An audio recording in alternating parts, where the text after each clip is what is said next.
আজকে আমরা শিখবো আমরা কিভাবে কাউন্ট ফাংশনকে একটা কাউন্টিফস ফাংশনে কনভার্ট করে আরো অনেক কমপ্লেক্স টাস্ককে এক্সিকিউট করতে পারি।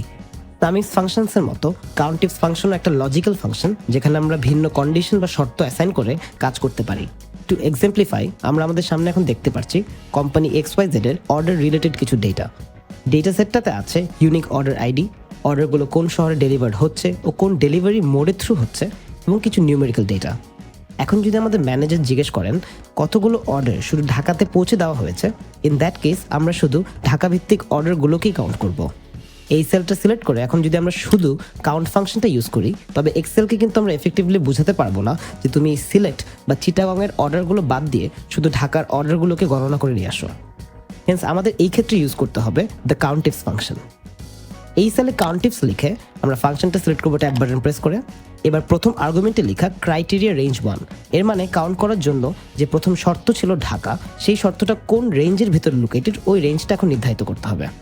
তো এবার সিলেক্ট করছি সেল B8 এবং control plus shift plus down button একসাথে প্রেস করে আমরা একটা শর্টকাটে নিচে প্রতিটা সেল সিলেক্ট করে নেব। এবার কমা দিয়ে কন্ট্রোল প্লাস হোম দিয়ে আমরা আবারও উপরে চলে আসবো। এবার এখানে এসে দেখতে পাচ্ছেন রো 8 থেকে 1046তম রো পর্যন্ত ডেটা আমরা নিয়ে আসছি, উইচ মিনস আমরা এক এক করে কখনোই ম্যানুয়ালি এভাবে কাউন্ট করতে পারতাম না। এবার সেকেন্ড আর্গুমেন্টে লেখা ক্রাইটেরিয়া 1, সিন্স আমাদের ক্রাইটেরিয়া হচ্ছে ঢাকার অর্ডারগুলো আমরা গুনছি, তো কোটেশন মার্কের ভিতর লিখছি DHAKA ঢাকা। আমরা এবার ব্র্যাকেটটা ক্লোজ করে এন্টার দিলেই আমরা আমাদের অ্যান্সারটা পেয়ে যাব। হেন্স আমরা এখন জানি কোম্পানি XYZ 750টা অর্ডার ঢাকাতে পৌঁছে দিয়েছে। পারফেক্ট। এবার আমাদের ম্যানেজার যদি জানতে চান কয়টা অর্ডার সিলেটে ট্রেনের সাহায্যে পৌঁছে দেওয়া হয়েছে, ইন দ্যাট কেস আমরা কাজ করছি দুটো কন্ডিশন বা শর্ত নিয়ে। তো সিলেক্ট করছি এই সেলটা ও টাইপ করছি COUNTIFS। এবার প্রথম ক্রাইটেরিয়া রেঞ্জটা ঠিক আগের মতোই নির্ধারণ করব অ্যান্ড লিখব B2:B1046। এবার ক্রাইটেরিয়া হিসেবে কোটেশন মার্কের ভিতর লিখছি সিলেক্ট।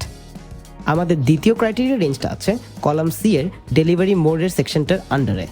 তো এবার রেঞ্জটা নির্ধারণ করব বাই টাইপিং C8:C1046 এবং সেকেন্ড ক্রাইটেরিয়াতে শর্তটা লিখছি দুটো কোটেশন মার্কের ভিতর TRAIN ট্রেন।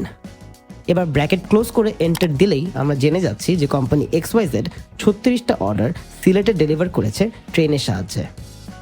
আমরা কাউন্টিফস বা সামিস ফাংশন দিয়ে অন্য লজিক্যাল এক্সপ্রেশন দিয়েও কিন্তু শর্ত অ্যাসাইন করে ক্যালকুলেট করতে পারি। ফর এক্সাম্পল, আমাদের ম্যানেজার যদি এবার জানতে চান কোন অর্ডারগুলো 1000 টাকার উপরে ব্যবসা করেছে বা কয়টা অর্ডার 1000 টাকার উপর আয় করে এনেছে, আমরা সিলেক্ট করবো এই সেলটা এবং দাঁড়া করবো আরেকটা কাউন্টিফস ফাংশন। এবার ক্রাইটেরিয়া রেঞ্জ হিসেবে সিলেক্টেড হবে কলাম F, কারণ টোটাল রেভিনিউ কলামটাতেই আছে প্রতিটা অর্ডারে আয় করে আনা ফিগার্সগুলো। তো এবার লিখছি F8:F1046। এবার ক্রাইটেরিয়া হিসেবে দুটো কোটেশন মার্কের ভিতর লিখতে হবে গ্রেটার দেন সাইন অ্যান্ড এরপর 1000। আপনারা খেয়াল করে দেখবেন আমি কোটেশন মার্কের ভিতর এই নাম্বারটা লিখছি, যদিও এক্সেলে নাম্বার প্রসেস করার জন্য কিন্তু কোটেশন মার্কের প্রয়োজন হয় না। তবে আমাদের 1000 লেখা নাম্বারটা ঠিক আগেই আছে একটা গ্রেটার দেন সাইন, এর মানে এই পুরো জিনিসটা মিলে হচ্ছে একটা এক্সপ্রেশন আর এটা একটা সংখ্যা এখন আর নেই। হেন্স এক্সেল যদি এটাকে পড়তে চায় বা এটাকে প্রসেস করতে চায়, আমাদের প্রয়োজন আবারও কোটেশন মার্কসগুলো। এবার ব্র্যাকেট ক্লোজ করে এন্টার প্রেস করলে আমরা দেখতে পাচ্ছি কোম্পানি XYZ 1000 টাকার উপর ব্যবসা করেছে 187টা অর্ডারের ক্ষেত্রে। তো বুঝতেই পারছেন সামিস বা কাউন্টিফস খুবই পাওয়ারফুল একটা ফাংশন যা আমাদের অনেক ক্যালকুলেশনের ক্ষেত্রেই ব্যবহার করতে হয়।